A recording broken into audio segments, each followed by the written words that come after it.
আমন্ত্রণ কঙ্কা presents TVS let's cook season 2 কিচেনে। সঙ্গে আছি আমি রুকাইয়া জহির। দর্শক, প্রতি পর্বে একজন করে গেস্ট কুক আসেন এবং নতুন নতুন রেসিপি উপহার দেন আপনাদের জন্য। আজকেও তেমনই একজন শেফ আছেন আমাদের সঙ্গে নাদিয়া নাতাশা। চলুন আমন্ত্রণ জানাই। হ্যালো আপু, কেমন আছেন? ভালো আছি আপু, আপনি কেমন আছেন? অনেক ভালো আছি। আর আজকে আপনাকে আবারও পেয়ে অনেক ভালো লাগছে। আজকে কি দেখাবেন? আজকে আমি একটা বিফ আইটেম দেখাবো, মঙ্গোলিয়ান বিফ। এটার কি লাগবে? অবভিয়াসলি তো বিফ তো লাগছে, তবে এটা হচ্ছে বোনলেস বিফটা লাগবে, যেটা একদমই হচ্ছে হাড় থাকবে না এবং তেল চর্বি ছাড়া, একটা সলিড বিফ যেটাকে বলে। ওর সাথে কিছু সস আছে এবং গার্লিক, জিঞ্জার, তারপর হচ্ছে ব্রাউন সুগার, এগুলো থাকবে। আপু, উপকরণগুলো তো দেখে নিলাম, কি করবেন প্রথমে? আর প্রথমে একটু বিফটা আমরা ম্যারিনেশনে যাব। ওকে, তাহলে আপনি এই পাশে চলে আসেন, আমি ওই সাথে যাই। ফার্স্টে আমরা হচ্ছে বিফটাকে ম্যারিনেশন করব। বিফ এমনিতে আসলে খুব টেস্টি, খুব বেশি কিছু মশলার প্রয়োজন হয় না। হ্যাঁ, সো আমরা খুব অল্প কিছু জিনিস দিয়ে ম্যারিনেশনে যাবো। এটা তো ফার্স্টে যেটা আমি দিব ব্ল্যাক পেপার। আচ্ছা, আমরা হাফ টিস্পুনের মতো ব্ল্যাক পেপার অ্যাড করব। সল্ট দিব পরিমাণ মতো, সাথে অ্যাড করব হচ্ছে ওয়েস্টার সস। আমরা এখানে 2 টিস্পুনের মতো অ্যাড করব। সাথে অ্যাড করব হচ্ছে সয়া সস। আমরা 1 টেবিল স্পুনের মতো দিচ্ছি। এই হচ্ছে আমাদের ম্যারিনেশন।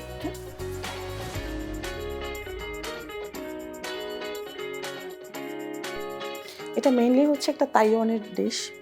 হ্যাঁ, সো ওদের খুব একটা যে অনেক বেশি স্পাইস দেওয়া হয় এরকম না, খুব লাইট স্পাইসে খুব দ্রুত হয়ে যায় এটা।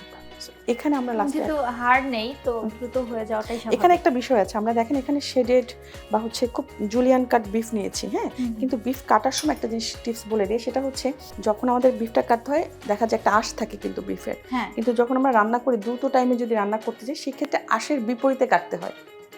ঠিক আছে, আঁশটা যদি এদিকে থাকে আমরা এই সাইড থেকে কাটবো, তাহলে হবে কি বিফটা খুব দ্রুত কুক হয়ে যাবে। হ্যাঁ, অনেক বেশি টাইম লাগে না। যখন আমরা এই টাইপের রেসিপি করবো তখন আমরা বিপরীত দিকে কাটবো, তাহলে দেখবেন খুব দ্রুত রান্নাটা হয়ে যাবে। হ্যাঁ, দর্শক, এটা কিন্তু বেশ ভালো একটা টিপস ছিল যে আমরা যেই আঁশ যেই দিকে আছে গরুর মাংসের তার উল্টো দিক দিয়ে ক্রস করে যদি আমরা কাট করি তাহলে কিন্তু এটা তাড়াতাড়ি কুক হয়। হ্যাঁ, এর সাথে আমি অ্যাড করছি কর্নফ্লাওয়ার। আমরা 1 টেবিল স্পুনের মতো কর্নফ্লাওয়ার অ্যাড করব। কর্নফ্লাওয়ার কেন দিচ্ছি? আমি এটাকে ফ্রাই করব। হ্যাঁ, সো এটা একটু ক্রিস্পিনেসটা থাকার জন্য আমি এটাতে কর্নফ্লাওয়ার অ্যাড করছি।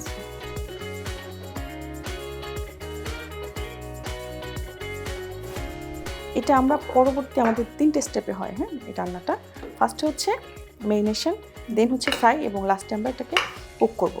সো আমাদের কিন্তু মেরিনেশন ডান। হ্যাঁ আপু, চুলাটা দিয়ে আমি চলে যাচ্ছি এখান থেকে, আপনি এই পাশে চলে আসেন।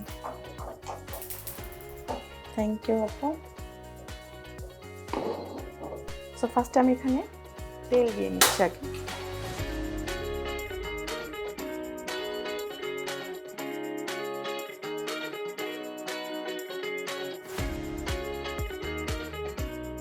আমাদের তেলটা হয়ে গেছে, আমরা একটু ওয়েট করবো তেলটা গরম হোক। আপু, তেল মনে হয় গরম হয়ে গেছে। হ্যাঁ, তেলটা গরম হয়ে গেছে। আমরা বিফটা ভেজে একটা ক্লিপ আছে।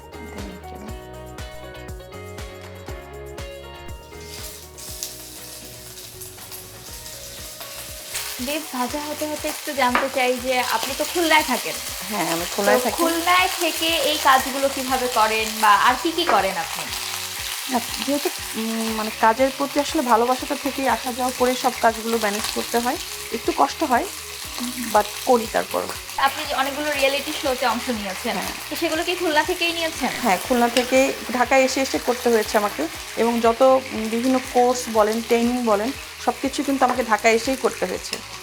সো সেই ক্ষেত্রে ফ্যামিলিকে ম্যানেজ করে, বাচ্চাকে ম্যানেজ করে এসে করাটা খুব ডিফিকাল্ট আমাদের জন্য। কিন্তু ওই যে বললাম, ভালো লাগাটা ছিল বিধায় কিন্তু আমি এতটুকু করেছি, এখনও করছি। কি কি করছেন? এই যে এখন আমি যেটা করছি, বিভিন্ন দেখা যায় কুকিং শোগুলো থাকে, ওটা এসে করতে হয় মাঝে মাঝে, বা হচ্ছে আমাদের দেখা যায় বিভিন্ন, এখনো যেহেতু বললাম যে আপডেট করে নিজেকে। খুলনা থেকে ঢাকায় এসে এসে আপনি ট্রেনিং করছেন বা একদমই খুব রিসেন্ট কিছু অভিজ্ঞতা যদি বলেন। কিছু রিসেন্ট বলতে লাস্ট দেখা যায় 2 মাস আগেও আমি দেখা গেছে একটা ইন্টারভিউ ছিল, বা ইভেন দেখা যায় মাঝে মাঝে দেখা যায় টিভি শো থাকে, তো ওই সময় দেখা যায় বাচ্চা স্কুল থাকে বা হাজব্যান্ড থাকে, ফ্যামিলি মেম্বাররা থাকে, তখন আসলে তাদের সাপোর্টটা না পেলে আসলে ঢাকায় এসে কাজ করা বা রেগুলার আসা যাওয়া করাটা খুব বেশি পসিবল হয় না। তারপর আসলে ফ্যামিলি সাপোর্টের জন্য আসি, তারপরে যখনই প্রয়োজন হয় এসে কাজটা করে দেয়। আমার কাছে মনে হয় এটা অনেক ইম্পর্টেন্ট আমার জন্য। হ্যাঁ, এটাও যেমন ইম্পর্টেন্ট, ফ্যামিলির সাপোর্টটা কিন্তু আরো বেশি ইম্পর্টেন্ট, কারণ অনেকেই আমরা রান্না করতে কেনা ভালোবাসে, আর বাংলাদেশে বাঙালি মেয়েরা অনেক বেশি ভালোবাসে রান্না করতে, কিন্তু তারপরেও আপনার মতো এই জায়গায় কিন্তু পৌঁছাতে সবাই পারে না। ওই যে বললাম সবকিছু দরকার আছে, ফ্যামিলি সাপোর্টটা অনেক বড় কিছু। একদম। আমি যখন আমার কাজের জায়গাটা আসলে নিশ্চিন্ত থাকি যে আমার বাচ্চা ভালো আছে বা সেফ আছে, তখন আসলে আমার কাজের প্রতি আগ্রহটা কিন্তু থাকবে। তখন যখন আমি বুঝবো যে না আসলে আমি এখানে আমার মেয়ের জন্য টেনশন করতে হচ্ছে, তখন ওই ভালোবাসাটা কিন্তু আর কাজ করবে না। সো এটা একটা অনেক বড় ইন্সপিরেশন বলতে পারেন। আপনি যখন থেকে প্রফেশনালি রান্না শুরু করেছেন বা এই ধরনের ইনস্টিটিউটে কাজ করা শুরু করেছেন, তখন আপনার মেয়ে কত বড়? আমি যখন থেকে শুরু করেছি তখন অ্যারাউন্ড 6 থেকে 7 বছর। আচ্ছা, একদম প্রফেশনাল যখন করছি। আচ্ছা, তখন তো একদমই ছোট ছিল। একদমই ছোট। তখন আসলে মেয়ের রিয়াকশন কেমন ছিল, বা আপনি যখন কাজে বের হতেন তখন মেয়ে কি বলতো? আসলে ও ছোটবেলা থেকে আমাকে দেখেই হচ্ছে, জন্মের পর থেকে দেখে না, বলে যে রান্না বা কেক বানাচ্ছি বা কোনো টিভি শোতে কাজ করছি বা কম্পিটিশনে যাচ্ছি, সো ওই জিনিসগুলো ও না ইউজ টু হয়ে গেছে, এবং ওর একটা খুব ভালো মানে আগ্রহ তৈরি হয়েছে, এবং এটাকে ও সাপোর্ট করে। মানে মাঝে মাঝে দেখা যায় আমি কখনো বলি যে তোমার পরীক্ষা বা তোমার স্কুল আছে, থাকে এই প্রোগ্রামটা ক্যান্সেল করছি, যাবো না, তখনও বলে না মা যাও, আমি থাকতে পারবো। তো এটা অনেক বড় ব্যাপার কিন্তু। হ্যাঁ, ইভেন আমার দেখা যায় আমি জাজমেন্টও করি, এখন কয়েকটা শোতে আমি জাজমেন্ট করেছি, এবং আমার দেখা যায় খুলনাতে স্থানীয় কিছু প্রোগ্রামে আমি জাজমেন্ট করেছি। সো ওই জায়গাগুলো এখন এনজয় করি, যে এই জায়গাটা আমি ছিলাম, এখন একসময় এখন আমি কাজ করছি। তো এগুলো আসলে যে বললাম যে সাপোর্ট বা ইন্সপিরেশন না থাকলে আসলে করা যায় না। একটু প্রথম দিককার কথা জানতে চাই, প্রথম কখন আসলে মিডিয়ায় আসা, বা প্রথম কখন আপনার মানে মিডিয়াতে আসা হলো? মিডিয়াতে এসেছি আমি মনে হয় 2018-এ। হ্যাঁ, তখন আসলে একটা রিয়েলিটি শোতেই ছিলাম। ওই রিয়েলিটি শোতে ফার্স্ট যখন অ্যাটেন্ড করি, তো তখন আসলে প্রথম রাউন্ডে আমি বাদ হয়ে যাই। তো ওইটা একটা মনে হচ্ছিল জেদ কাজ করেছিল আমার, যে আমার মনে হচ্ছে না আমি পারবো, আমার হয়তো ট্রাই করা উচিত। সেকেন্ডবার আবার আসি, দেন তারপরে আসলে 18 শেষের দিকে আমি হচ্ছে যেটা হয় রূপচাঁদের সুপার শেফ, যেটা ওইটা থার্ড হয়েছিলাম, এবং ওইটার পর থেকে আমি রেগুলারলি আসি টিভিতে কাজ করছি। এর বাইরে আর কি পত্রিকায় আপনার রেসিপি যায়? হ্যাঁ, এটা আমার সাথে খুব একটা মজার ব্যাপার, কারণ আমি যখন একদম প্রথমে শুরু করেছিলাম 15 সালের দিকে, তখন একটু ফুড ফটোগ্রাফি যেটা বলে, একটু শখ করে ছবি তোলা খাবারে, ওটা করতাম। তো করতে করতে একদিন হঠাৎ করে ভোরের কাগজ থেকে আমাকে ফার্স্ট নক করা হয় যে আপু আপনি পেপারে আমাদের রেসিপি কন্ট্রিবিউশন করতে পারেন যদি আগ্রহী হন। তখন থেকে দেওয়া শুরু করেছি। আমি মনে হয় বাংলাদেশে 15 থেকে 20টা ম্যাগাজিন এবং পেপারে রেগুলার কাজ করেছি। বাহ। স্টিল এখনও করা হয়, তবে তুলনামূলক এখনকার কাজটা কমে গেছে, কারণ আসলে এই যে এখন এটা একটু বেশি সময় দেওয়া হয়, যেমন শোগুলাতে একটু সময় দেওয়া হয় বা ক্লাসগুলোতে, আর যেহেতু আসলে আমার বাসায় একটা ক্লাস থাকে রেগুলার, ওটা একটু টাইমটা বেশি দিচ্ছি। আমার মনে হয় বিফটা হয়ে গেছে কথায় কথায়। হ্যাঁ, বিফটা অনেকটাই হয়ে গেছে, আমরা আরেকটু ক্রিস্পি করে ভেজে নিব। হ্যাঁ, আচ্ছা, যেহেতু কর্নফ্লাওয়ার গুলো আছে, হ্যাঁ, একটু বেশ চমৎকার ফ্লেভার পাচ্ছি আমি। হ্যাঁ হয়ে গেছে না? হ্যাঁ আপু, আমাদের বিফটা অলরেডি ক্রিস্পি হয়ে গেছে, আমরা এটাকে এখন তুলে ফেলবো। আমি চুলাটা অফ করে দিচ্ছি।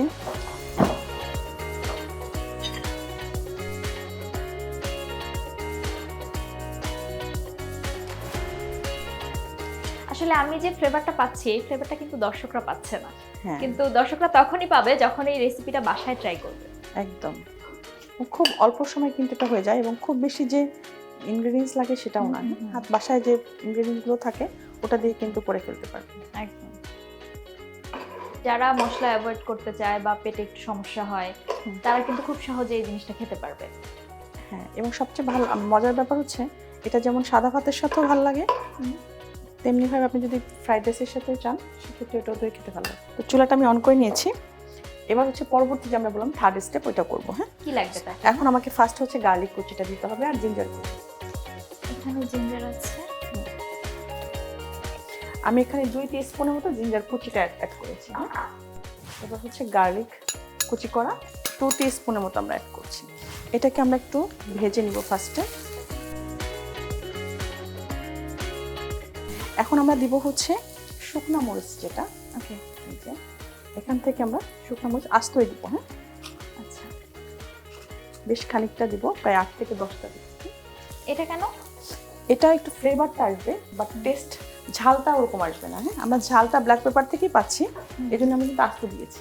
ওকে, বাট ফ্লেভার আসবে, একটা ফ্রাইড কিন্তু একটা ব্যাপার থাকে মরিচের, লাল মরিচ, ওইটা আসবে। এবার আমরা অ্যাড করবো হচ্ছে ব্রাউন সুগারটা। এখানে আমরা কিন্তু ব্রাউন সুগার অ্যাড করবো। আমাদের এখানে আছে 2 টেবিল স্পুনের মতো ব্রাউন সুগার।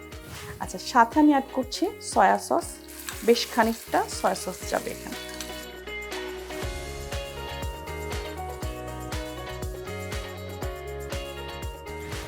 আমরা ওয়েস্টার সস দিব হচ্ছে 1 টেবিল স্পুনের মতো।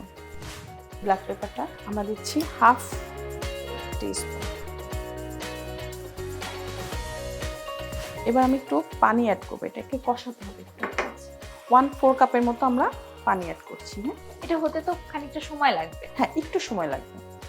আচ্ছা, একটু ভালো করে এটা কষে না আসলে আমরা বাকি জিনিসগুলো দিতে পারছি না। কতক্ষণ সময় লাগতে পারে?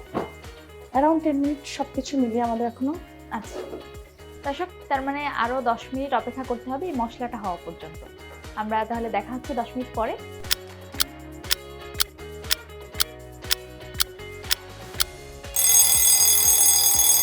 দর্শক, 10 মিনিট হয়ে গেছে আর আমার মনে হচ্ছে মশলাটাও একদম রেডি। হ্যাঁ, এখন আমি এটার সাথে বিফটাকে অ্যাড করবো। হ্যাঁ,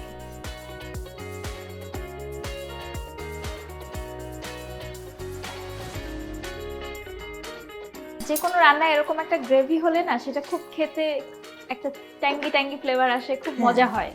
এটাও তেমনই সল্ট, তারপর হচ্ছে আপনার একটু ফ্লেভার থাকবে, ঝাল যেটা, টকও ফ্লেভার থাকবে। হ্যাঁ, আচ্ছা, 3টা ফ্লেভার মিক্স, এই জন্যই ফ্রাইড রাইস বা ভাতের সাথে সবকিছুর সাথে এটা ভালো লাগে। একদম। আচ্ছা, এবার এটা অ্যাড করবো। আচ্ছা, এই প্রথম পেঁয়াজ পড়লো। হ্যাঁ, পেঁয়াজ পড়লো বলতে এটা হচ্ছে পেঁয়াজ পাকা যেটা বলি আমরা, ওটাকে বা স্প্রিং অনিয়ন যেটা, হ্যাঁ, ওটা আমি অ্যাড করছি।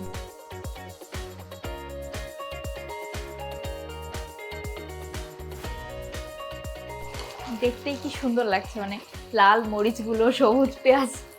এই ক্ষেত্রে আমি এখন একটা কি করবো, হচ্ছে কর্নফ্লাওয়ার অ্যাড করবো। সাপোজ আচ্ছা, তোমাকে কর্নফ্লাওয়ার গুঁড়ো দিতে হবে। হ্যাঁ, কর্নফ্লাওয়ারটা হচ্ছে রেশিওটা আমি একটু বলি, সেটা হচ্ছে 1 টেবিল স্পুনের সাথে 3 টেবিল স্পুন পানি যায় কর্নফ্লাওয়ারে। হ্যাঁ, আচ্ছা। তো আমাদের 2 টেবিল স্পুন লাগবে, এখানে আমাদের 6 টেবিল স্পুন হচ্ছে ওয়াটার। এটা হচ্ছে একটা কর্নফ্লাওয়ার গুঁড়ার মানে পারফেক্ট রেশিও। মানে 1 টেবিল স্পুন কর্নফ্লাওয়ার আর 3 টেবিল স্পুন হচ্ছে ওয়াটার। এখানে কি 1 টেবিল স্পুনে হবে? না, 2 টেবিল স্পুন লাগবে আমাদের।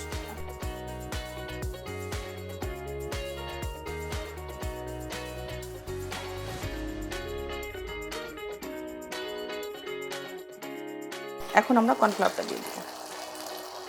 আমরা পুরোটা একবারে দিব না, আমরা দেখবো যে আমাদের যেরকম চাচ্ছি ওরকম হয়েছে কিনা, দেন আমরা ওটাকে অ্যাড করবো। আমাদের মা খালাদের দেখলাম অনেক সময় রান্নার মধ্যে একটু গ্রেভি করার জন্য চালের গুঁড়ো গুলে দেয়। হ্যাঁ, সবকিছু আসলে আমাদের এগুলো হচ্ছে সব মানে এজেন্ট বিভিন্ন থাকে না যে ঘন করার জন্য। সো চালের গুঁড়ো হতে পারে, ময়দা হতে পারে, কর্নফ্লাওয়ার। হ্যাঁ, আমাদের কিন্তু হয়ে গেছে, আমাদের আর লাগবে না এটা। হ্যাঁ, আমাদের এটা ঘন হয়ে গেছে, একটা গ্লেজি ভাব কিন্তু চলে আসছে। আচ্ছা, লাস্ট আপু আমার একটু সেসমি সিডসের দরকার। হ্যাঁ, একদমই। সো একটু ছিটিয়ে দিচ্ছি। চুলাটা অন অফ করে দিচ্ছি এখন। আমাদের এটা হয়ে গেছে। বাহ, সো আমরা এখন প্লেটিং এ যাব। বিফ যে এত তাড়াতাড়ি করে খাওয়া যায় এটাও কিন্তু একটা ব্যাপার। হ্যাঁ, এবং খুব মজাদার একটা খাবার। দেখা যাক। আচ্ছা, তো আমরা এখন প্লেটিং এ যাব। ওকে, আমি যেটা আগেই বলেছি এটা হচ্ছে স্টিম রাইসের সাথে যায়। সো আমি একটু রাইসটা প্রিপেয়ার করে রেখেছিলাম আগে। আচ্ছা, এর সাথে আমি হচ্ছে এটা প্লেট করব।